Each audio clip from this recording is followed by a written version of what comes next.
Welcome to Module 1, our very first module here in Math 107. To start out with this quarter, I kind of like to think of Math 107 as the Good Citizens math class, where we're going to learn math that's going to be useful and applicable in a variety of different ways. So we're going to start at the very beginning with just a general approach to problem solving and looking at ways that we can use math to solve problems and then to use that to make informed decisions. Since this is our very first module, I kind of wanted to walk you through what it looks like, what to expect, and how to navigate a little bit within our system. All right, so here is the Now Familiar Modules page. Before we get too far, let me just kind of give you a little bit of a hint here in terms of navigation. If you click on this button right here, you can shrink those module headings for things that you're not currently using. Since we're done with the Getting Started unit, you don't necessarily need to see it every time. Same with the Help and Resources. They're still there if you need them, but they're kind of out of the way. That way you can just focus on and have expanded the unit that we're actually working on. Now, when you look right here, notice that at the very beginning of this module, and this will be true every time, we have a list of kind of an introduction and objectives. That's where you are right now. And then for this unit, we have 9 different kind of mini objectives. What I've tried to do is break it down into small chunks so that if you want to sit down and work on math for a while, you can work on 1 or 2 chunks at a time and then kind of walk away. In each of these different units, let me kind of click here for a sec. In each of these different individual pages, you will have a variety of different things that you will have to do.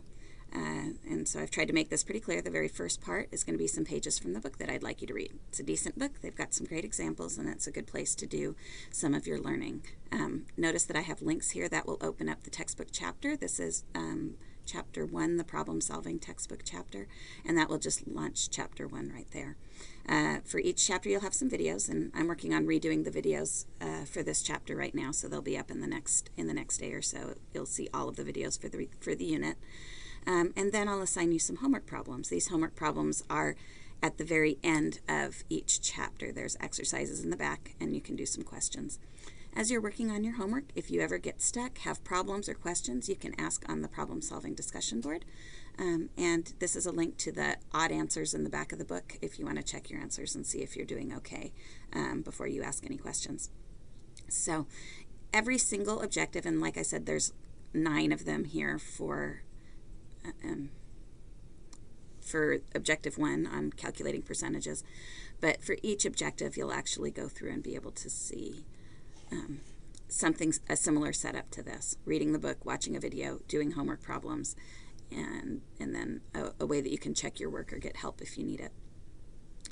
So that's where the learning portion of this class is going to come. And again, you're probably, make sure you break up your time appropriately. Usually the first couple of sections are a little bit easier and the later ones are a little bit harder, so if you can do a few more up front as you're breaking up your time and then have a little bit longer to spend on the later questions, that's generally a good idea. Now, for every module, you're going to have 3 assignments that you're responsible for, and these are similar to the ones that we had in the Getting Started module with a few exceptions. The very first one is a discussion board. So this is going to look just like the Introductions discussion board did, but it's going to be specific for questions related to Chapter 1. So you can just click on the reply button here at the top. It'll open this up and you can ask whatever questions that you have about what you're studying, what you're reading, if you get stuck on a homework problem. You are required in every module to have 2 posts on the discussion board. These can be questions if you have a question that you don't understand. They can be helping other students, which I think is a great idea. If you're familiar with what's going on, definitely help other students so they can get replies faster than maybe I can get back to them. I will make sure that all the questions get answered within 24 hours or a little bit longer on the weekend. So that's part of what your assignment set is for each unit. And it's also where you can get the help for the class. Hopefully we can keep that a nice collegial, friendly atmosphere. There's a lot of support here, but you do have to click that reply button on the discussion board and actually make a post there.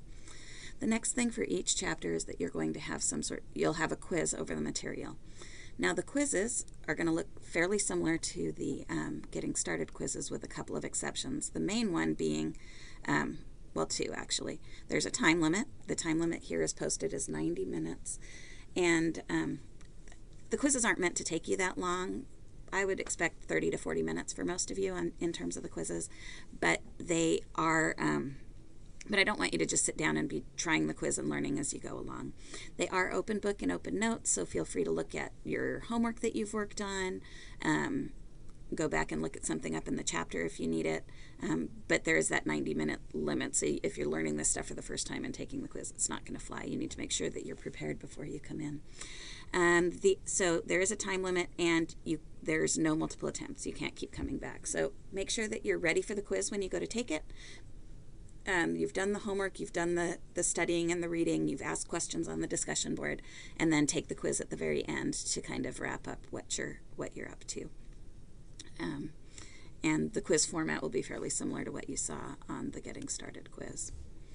The third wrap-up for each unit that we're going to have is a mini project. These are really geared to take 2, maybe 3 hours. If you're spending more time on these projects than that, then you're probably doing more than I really am after. These are meant to give you either a little bit more advanced of a homework question to go in a little bit more detail, or just to see some applications.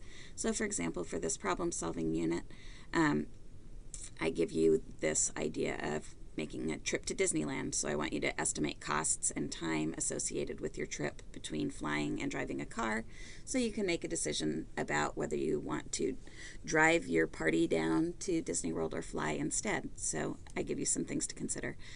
Stuff to pay attention to on these mini projects. Make sure that you go all the way through and read all of your directions in terms of what's going on. And there is going to be some sort of a rubric associated with each of the mini projects, so you can see what specific things I'm looking for when I grade your assignments. All of the due dates and deadlines, of course, are listed right there on that main page. Wednesdays from here on out, for the most part, I think I tried to be pretty consistent. So Wednesdays you should have at least 2 posts up on the discussion board by the end of that day, but put them up as soon as you have questions. By Thursday you should take the quiz, and by Friday you should have your mini project submitted. But this is a flexible course. These are the hard deadlines, and you can do a little bit of your flexibility within those deadlines as you can and have available. And then the next unit will open up just before the last unit wraps up, so for those of you that are a little ahead, you can get started on the next unit as you go. Anyway, I hope that is kind of a helpful introduction. It'll get you started, and if you have any questions, again, don't hesitate to post things on the discussion board or to ask any questions that you have along the way. My little email notification there, that's okay. Anyway, have a great day.